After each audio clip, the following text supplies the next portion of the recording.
Hey there boys and girls, Lucky here and welcome back to another new video. So this time finally I have some Battalion 1944 gameplay for you guys, and today I'm going to let you guys know what my first impressions were and what kind of feedback I would probably give, and just kind of my general overall first impressions about what I've seen so far when playing it. And I'd say let's get right into it.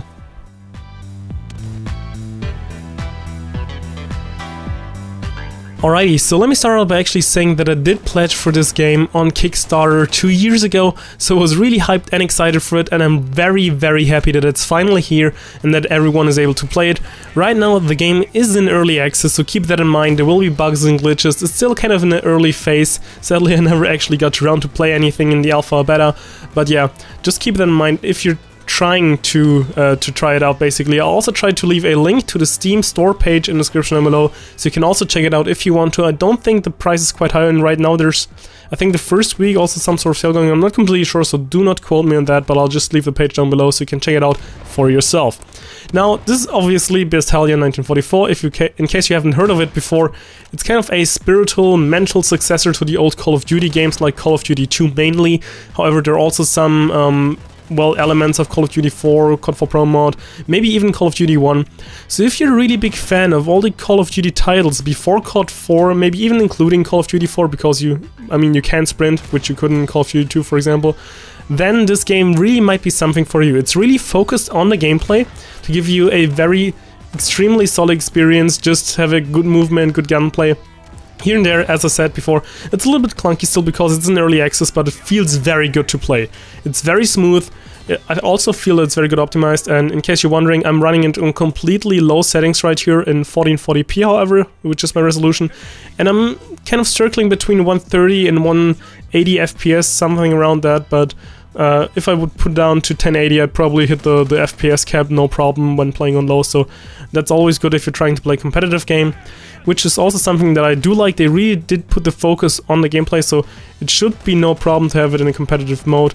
Right now, this is no competitive mode. The gameplay that you see is the game mode Domination, obviously. There's also Capture the Flag and Team Deathmatch in the arcade map, game mode pool, I mean. So this means those three, when you're queuing for the arcade matchmaking, are just kind of rotating and using them in different maps and stuff like that.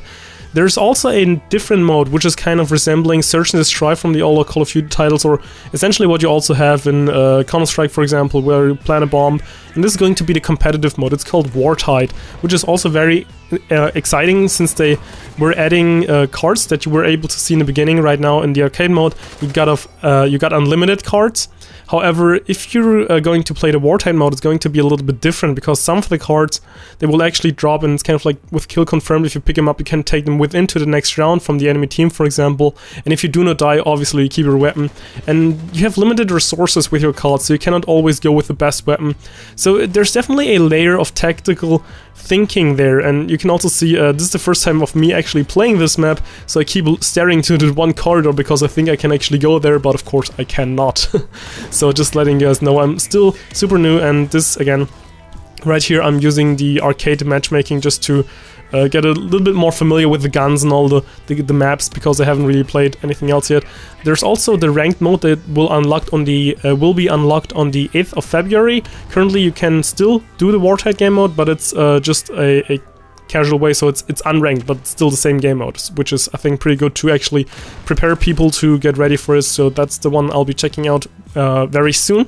The reason why I haven't done that yet is because on launch day the server issues have been quite big, and it was just a huge, massive overload of people trying to play the game, and the servers crashed essentially, and no one was really able to get into any games with a matchmaker. However, there's also, of course, a server browser, which is a big plus from my point of view, which you can use in order to just find community-hosted game servers and just go there and play your Team Deathmatch, your Wartide, your Domination, Capture the Flag, all those game modes.